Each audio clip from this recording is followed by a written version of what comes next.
안녕하세요. 오늘도 저희 채널을 찾아주신 모든 분들께 감사드립니다. 아침에 눈을 뜨면 제일 먼저 부엌 불부터 켜요. 집안에 아직 아무도 나오지 않은 시간, 조용한 부엌에 전등 불이 켜지는 순간 나는 또 하루를 시작한다는 걸 실감합니다. 냄비에 물을 올리고 쌀을 씻고 상을 차리는 일이 이 집에서 내가 맡은 당연한 일이 되어버린 지 오래예요. 누구도 고맙다는 말을 하지 않지만 누구도 하지 않는다면 이 집 분위기가 금방 싸늘해질 걸 알기에 나는 늘 같은 속도로 손을 움직입니다. 지민아, 물은 올렸니? 방 안에서 시어머니 목소리가 들리죠. 네, 어머니. 곧 끓어요. 나는 항상 이 목소리로 대답합니다. 낮고 조용하고 튀지 않는 며느리의 목소리. 시어머니 기분 상할 만한 말투나 표정은 처음부터 내 선택지에 없었어요. 남편 현우는 어김없이 휴대폰을 보며 식탁에 앉습니다. 여보, 밥 먹자. 내 말에 고개만 끄덕이고 말없이 젓가락을 움직이죠. 식탁 위엔 세 사람이 있지만 정작 대화란 건 거의 없습니다. 이 집은 늘 이런 식이에요. 겉으로 보면 평범한 가정처럼 보일 거예요. 작은 정원이 있는 단층집, 주말이면 텃밭에서 고추와 상추를 따고 시골 냄새가 은근히 배어있는 오래된 마루. 누가 봐도 조용한 집안. 하지만 이 집에서 내가 누구인지 아는 사람은 단 한 명도 없습니다.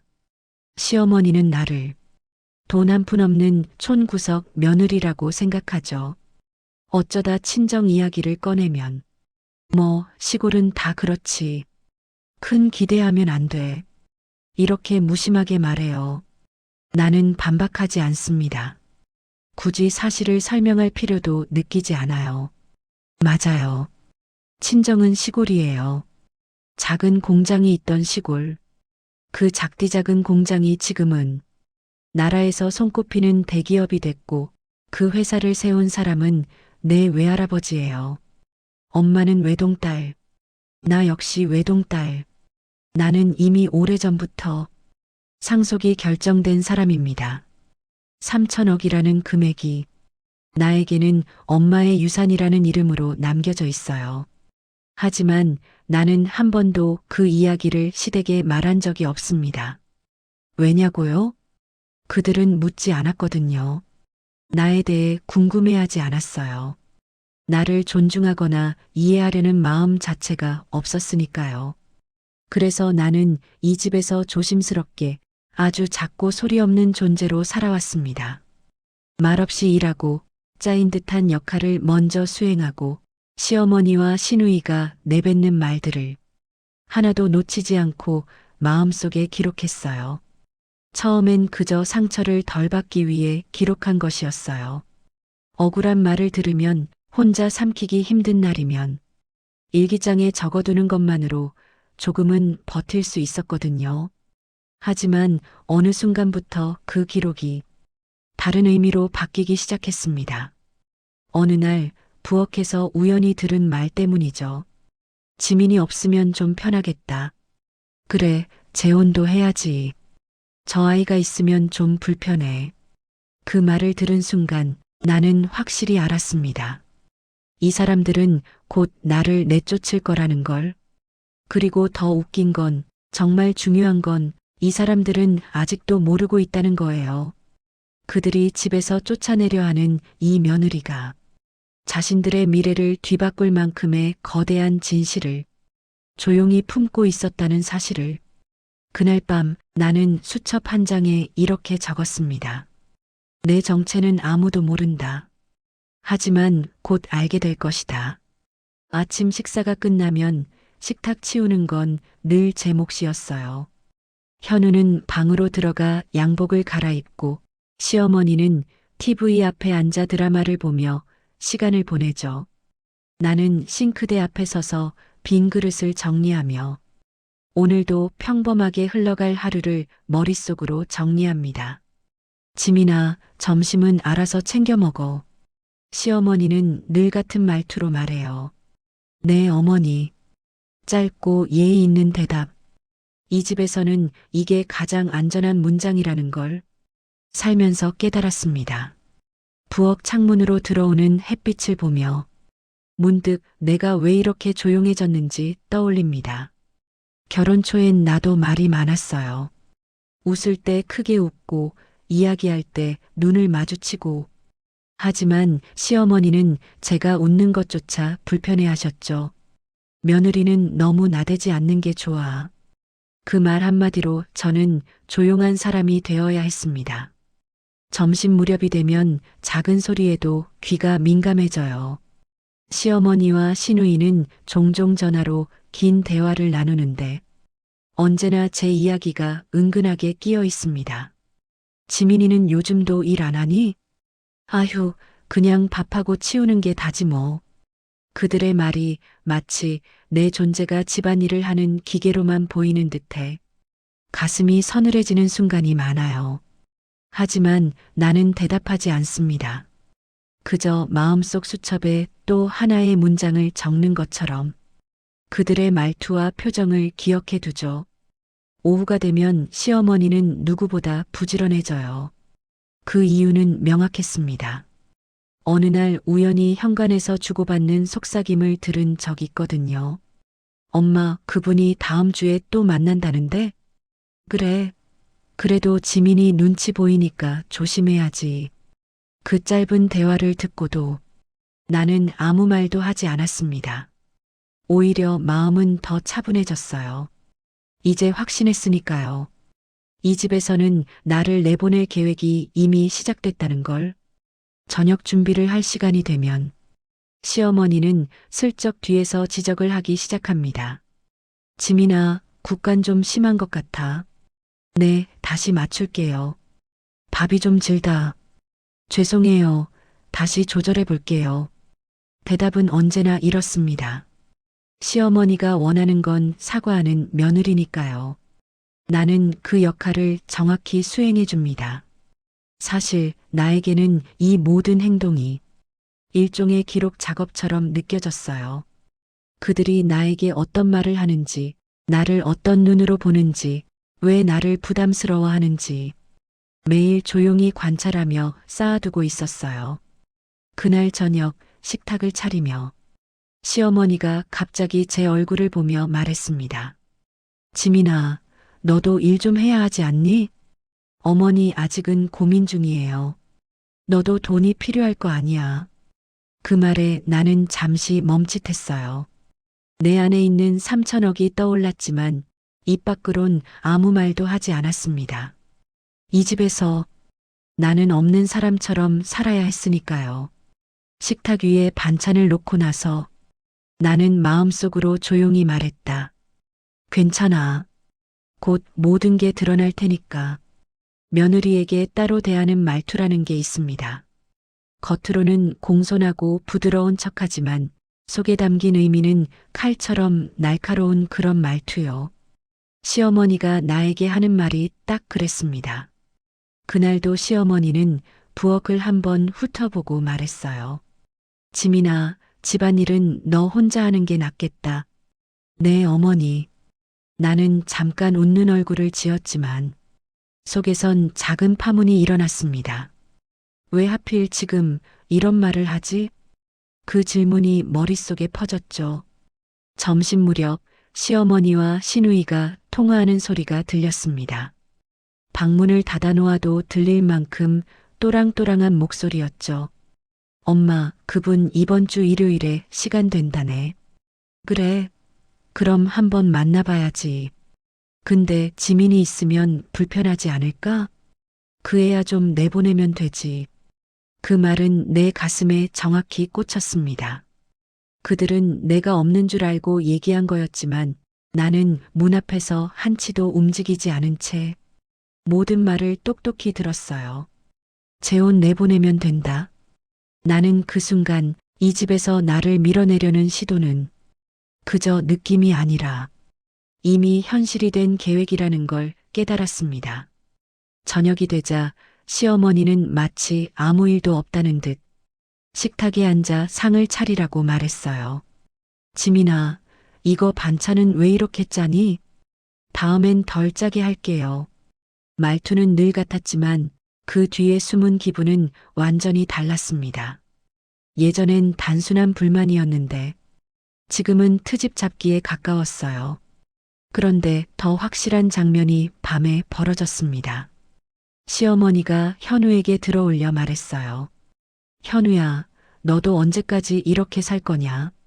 무슨 말이야, 엄마. 새 엄마라도 있으면 내가 덜 외롭지. 내가 장가 잘못 가서 아이고 내가.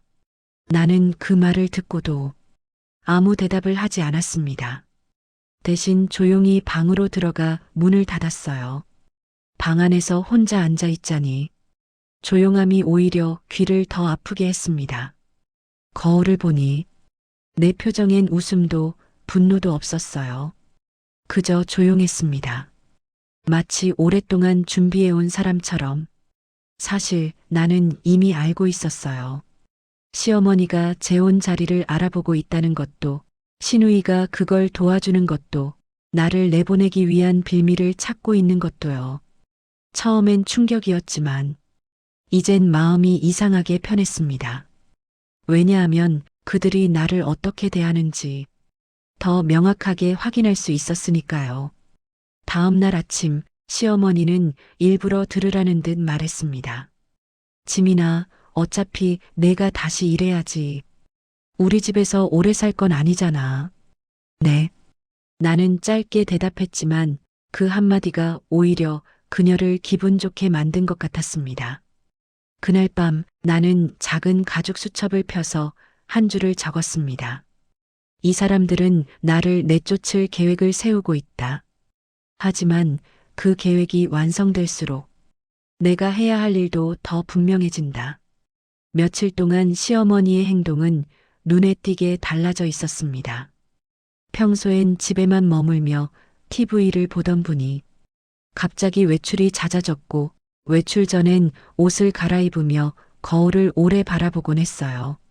나는 설거지를 하면서도 그 모습을 곁눈질로 봤습니다. 시어머니는 작은 파우치를 꺼내 입술에 색을 조금 더한 뒤 머리카락을 매만지며 말했어요. 지민아, 나 잠깐 나갔다 올게. 어디 다녀오세요? 친구 만나는 거야. 별거 아니야. 그 말투가 이상하게 들렸어요. 숨기는 사람 특유의 부드러운 말투였거든요. 하지만 나는 더 묻지 않았습니다. 며칠 전 들었던 재혼이라는 단어가 계속 머릿속을 맴돌았기 때문입니다. 아마 그 친구란 사람은 단순한 친구가 아니라 맞선 상대를 소개해주는 사람일 거란 걸 이미 알고 있었어요. 날이 흐린 오후 빨래를 개고 있는데 시어머니 휴대폰이 울렸습니다. 시어머니는 불이 나게 방으로 들어가 문을 닫고 전화를 받았죠. 하지만 문틈은 완전히 닫히지 않았고 그 틈새로 작은 목소리가 흘러나왔습니다. 아이고, 장로님. 그분 이번에도 괜찮으셨어요? 네네, 다음엔 좀 더 단정하게 입고 갈게요. 아이고야, 나이도 비슷하고 조건도 좋다 하니. 지민 애만 어떻게 좀 하면 되지요.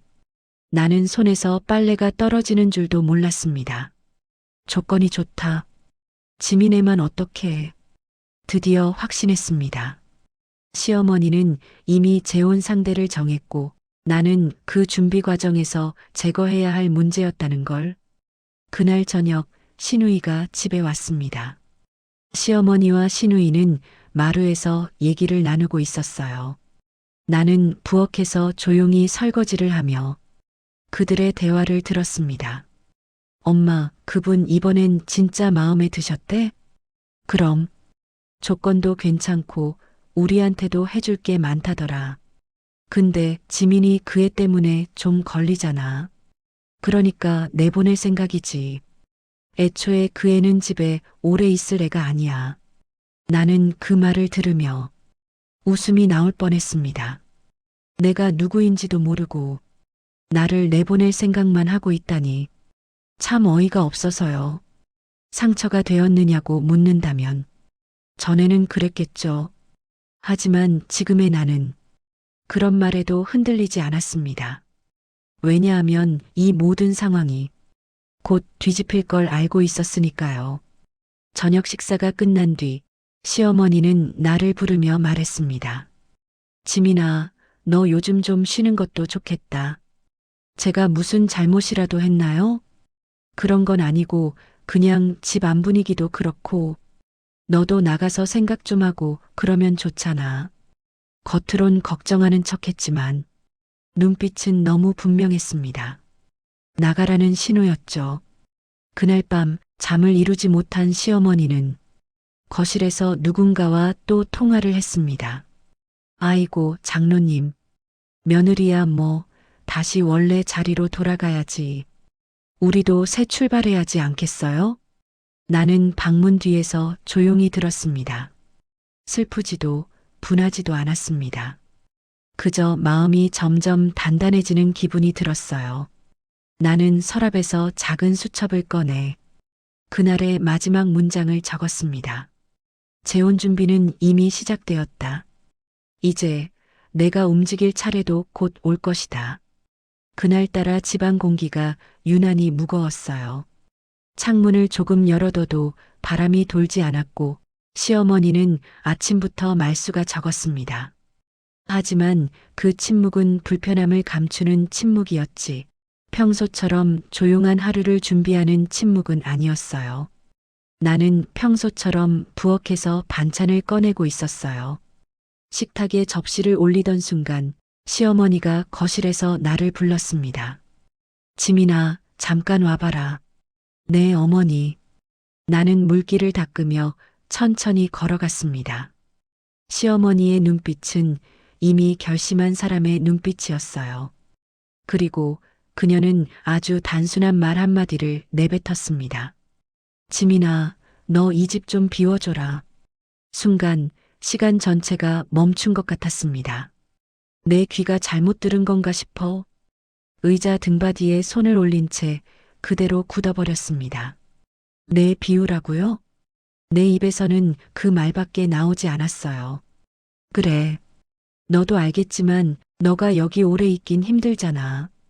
시어머니는 말을 조심스럽게 꺼냈지만 표정은 단단했고 단호했습니다.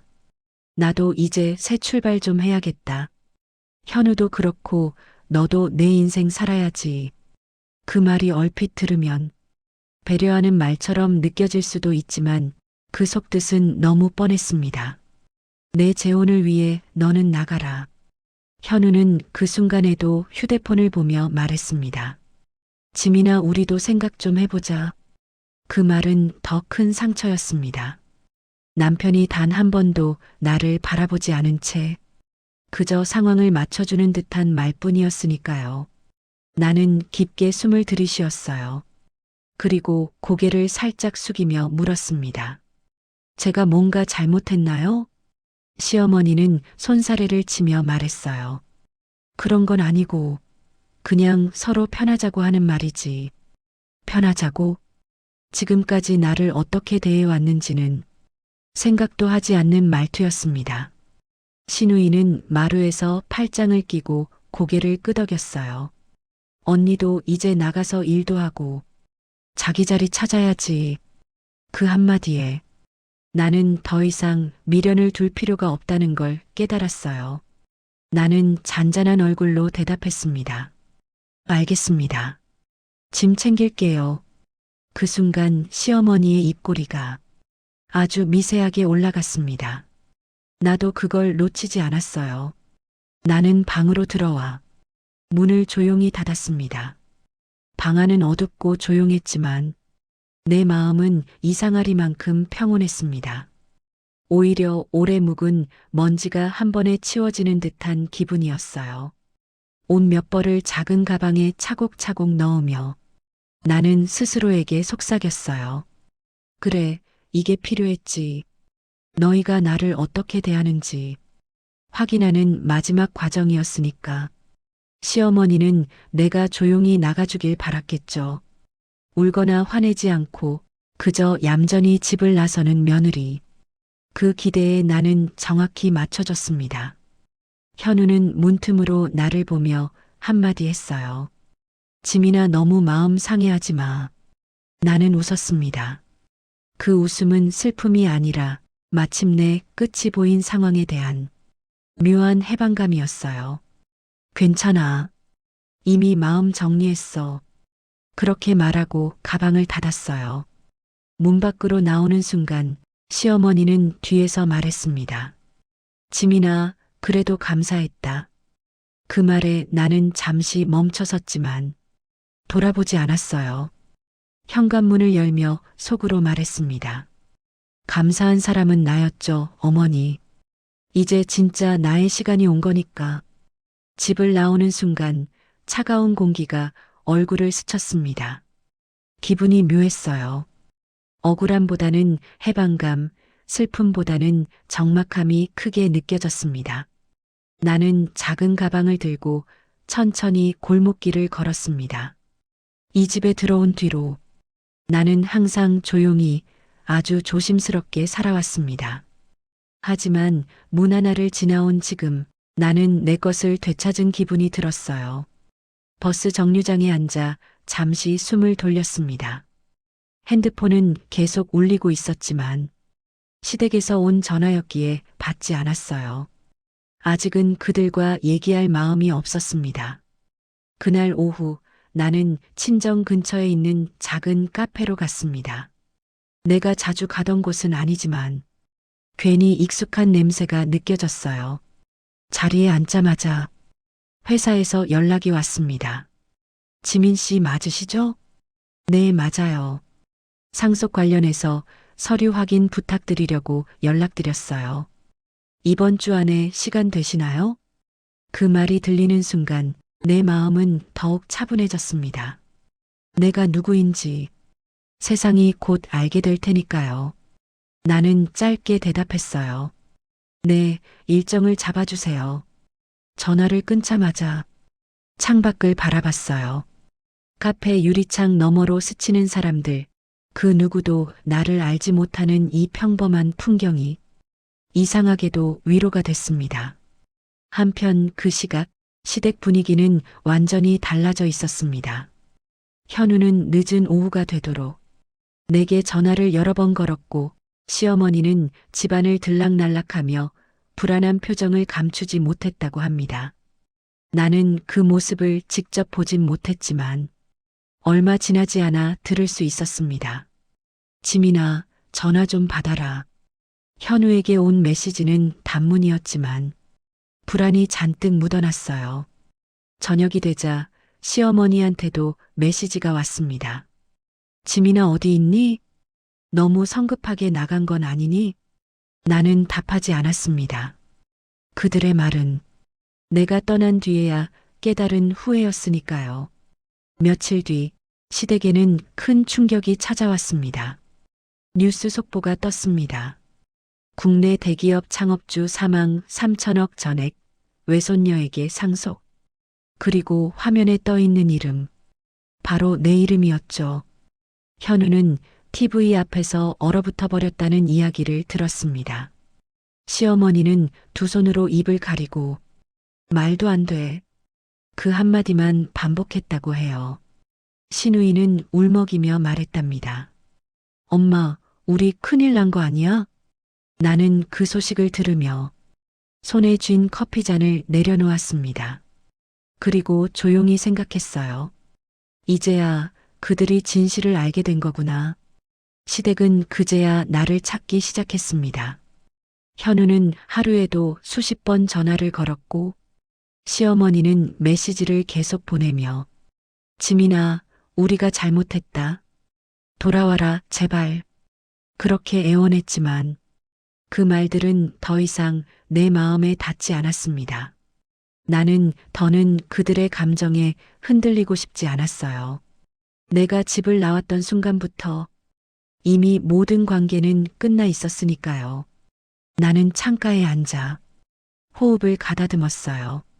몇 년 동안 말하지 못했던 내 정체, 내가 가진 것을 숨기고 작은 존재처럼 살아야 했던 시간들, 그리고 그 모든 시간을 견디게 해준 단 하나의 이유, 이제는 나를 지키기 위해서라도 절대 뒤로 돌아갈 수 없다는 것.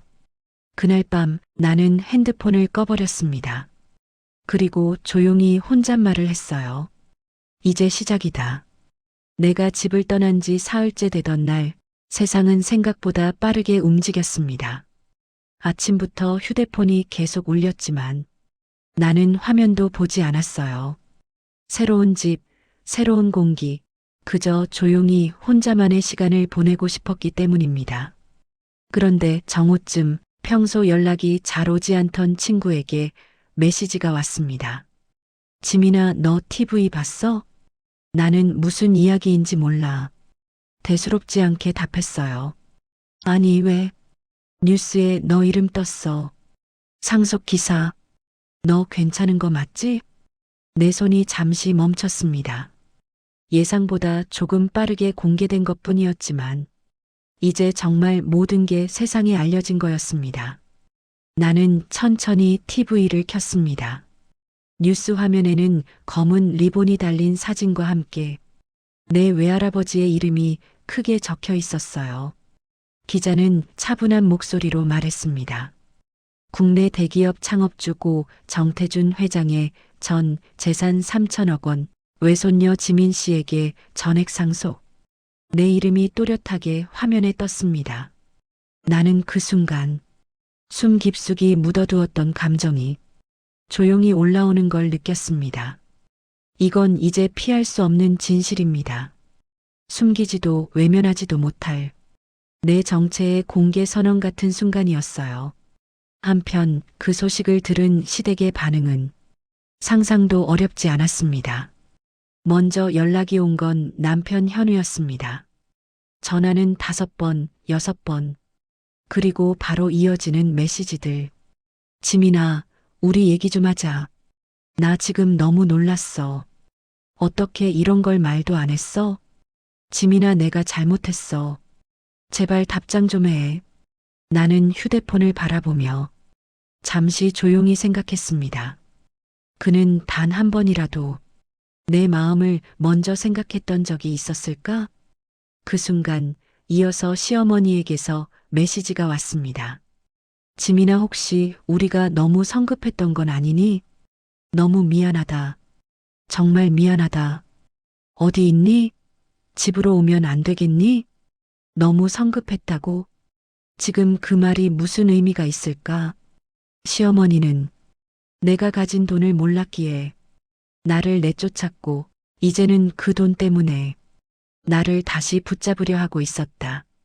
그 단순한 사실이 오히려 모든 감정을 차갑게 식혀버렸습니다. 그때 또 다른 번호로 전화가 왔습니다. 받아보니 신우이였습니다. 언니 진짜 언니야? 언니 나 너무 미안해. 우리가 언니를 잘못 봤어. 잘못 본 게 아니라 애초에 보려 하지 않았던 거겠지. 나는 말없이 전화를 끊었습니다. 내 마음은 흔들리지 않았습니다. 상속 소식은 커뮤니티에도 퍼졌고 몇몇 기사엔 30대 여성 상속자 미스터리한 결혼 생활, 시댁과의 관계는 이런 제목까지 달리기 시작했습니다. 나는 화면을 껐다. 그리고 창문을 열었어요. 바람이 잔잔하게 방 안으로 들어왔습니다. 새 삶의 시작을 알리는 것처럼 공기가 새로웠어요. 나는 그 바람 속에서 작은 미소를 지으며 혼잣말했어요. 이제야 제대로 보이기 시작하네. 나도 세상도 그동안 내가 얼마나 숨죽여 살았는지, 얼마나 잊혀진 사람처럼 살았는지, 그리고 이제서야 내 이름으로 살 수 있게 되었다는 사실에 조용한 안도감이 밀려왔습니다. 시댁이 진실을 알고 경악하든 후회하든 그건 더는 내 문제가 아니었습니다. 나는 이제 자유니까.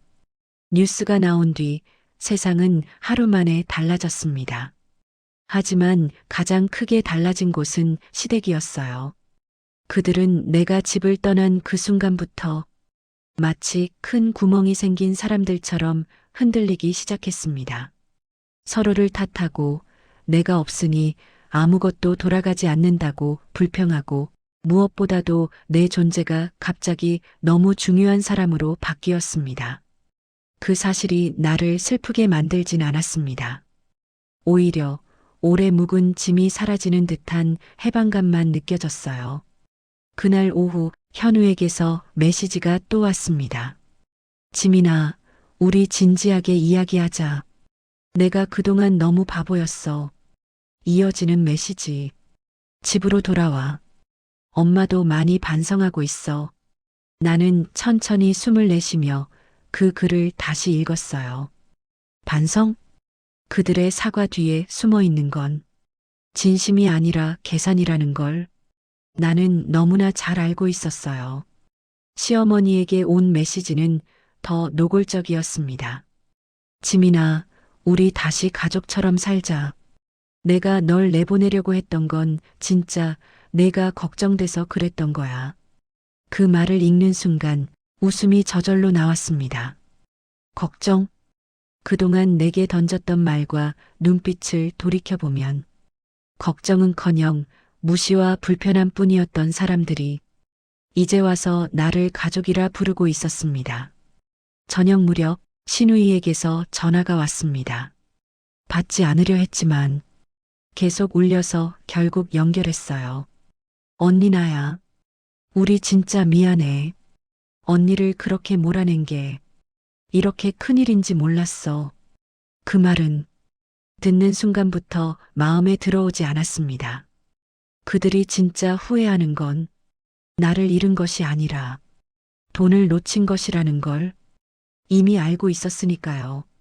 나는 차분하게 말했습니다. 미안하단 말 지금은 필요 없어요. 신우이는 당황한 듯 말했어요. 언니, 그래도 우리가 가족인데. 그 순간 나는 확실하게 말할 수 있었습니다. 가족이요? 가족이라면 나를 그런 식으로 내쫓지 않았겠죠. 그 말에 신우이는 할 말을 잃었고 나는 조용히 전화를 끊었습니다. 창밖을 바라보니 노을이 천천히 깔리고 있었어요. 바람이 잔잔하게 불어 커튼을 스쳤고 방 안에 따뜻한 빛이 퍼졌습니다. 그 순간 내 마음속 깊은 곳에서 아주 오래된 응어리가 조금씩 사라지고 있음을 느꼈습니다. 사람은 쉽게 달라지지 않는다. 이 단순한 사실을 나는 너무 늦게, 너무 깊게 깨달았습니다. 현우도 시어머니도 신우이도 지금 나에게 손을 내미는 이유는 오로지 상속 때문이었습니다. 내가 이 집에서 말없이 참고 살던 동안 그들은 단 한 번도 내 마음을 헤아리려 하지 않았고 내 존재가 어떤 사람인지 알려고 하지 않았습니다.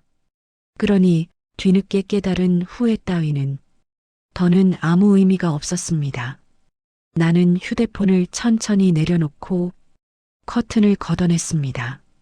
하늘은 점점 어두워지고 있었지만 내 마음은 그 어떤 때보다 선명하게 밝았습니다.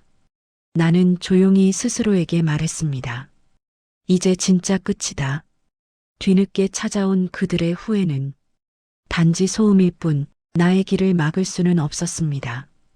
이제 나는 누군가의 며느리도 누군가의 그림자도 아닌 오롯이 나로서 살아갈 준비가 되어 있었습니다.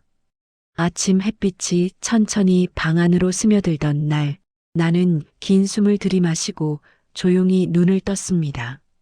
창문 너머로 보이는 산등성이가 마치 새로운 시작을 말해주는 것 같았어요.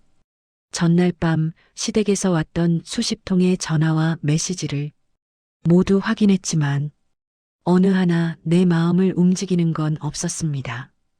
그들의 말은 모두 후회로 포장한 요청, 그리고 나에게 다시 기대려는 손짓뿐이었으니까요. 나는 천천히 자리에서 일어나 탁자 위에 놓아둔 깨끗한 흰 봉투를 집어들었습니다. 이혼 서류였습니다. 며칠 전부터 변호사와 논의하며 준비해둔 서류. 그 서류 위에 사인을 하는 순간 묘한 안도감이 밀려왔습니다. 한때는 사랑했다고 믿었던 남편이지만 그는 나를 한 번도 지켜준 적이 없었습니다. 시어머니가 나를 내쫓을 때도 그는 아무 행동도 하지 않았죠. 나는 조용히 중얼거렸습니다. 이제 정말 끝이네. 햇빛이 사인된 서류 위에 반짝였고 그 빛이 내 결심을 더 단단하게 비춰주는 것 같았어요. 점심 무렵 변호사에게 전화를 걸어 말했습니다. 서류 다 준비됐어요. 정식으로 진행해 주세요. 변호사는 차분한 목소리로 말했어요. 지민 씨, 정말 잘 결정하셨어요. 이제부터는 저희가 다 맡겠습니다. 전화를 끊고 나니 왠지 모르게 마음이 더 가벼워졌습니다. 그때 또다시 시어머니에게서 전화가 왔습니다. 받을 생각은 없었지만 이번엔 그냥 받아보기로 했어요. 이젠 어떤 말이 와도 흔들리지 않을 자신이 있었으니까요. 지민아, 제발 집에 한 번만 와줄래? 그 말은 떨림이 담겨 있었지만 진심이라기보다 두려움이 더 크게 느껴졌습니다. 이제 와서 왜요? 내 목소리는 의외로 차분했습니다. 우리가 너무 잘못했어. 내가 그런 사람인지 몰랐어. 우리가 널 힘들게 한 것도 알고 있어. 나는 한참 동안 아무 말도 하지 않았습니다. 그리고 조용히 말했습니다. 어머니, 전 이제 제 삶을 살 거예요. 우리 서로 더는 얽히지 말아요. 시어머니는 흐느끼며 말했습니다. 지민아, 그래도 가족인데. 나는 그녀의 말을 끊었습니다. 그 가족이라는 말, 저한테 한 번도 따뜻하게 느껴진 적 없었어요. 그 말에 시어머니는 아무 말도 하지 못했고 나는 조용히 전화를 끊었습니다. 그 순간 내 마음속 남아있던 마지막 미련까지 모두 사라지는 걸 느꼈습니다. 저녁이 가까워지자 노을빛이 방 안을 물들였습니다.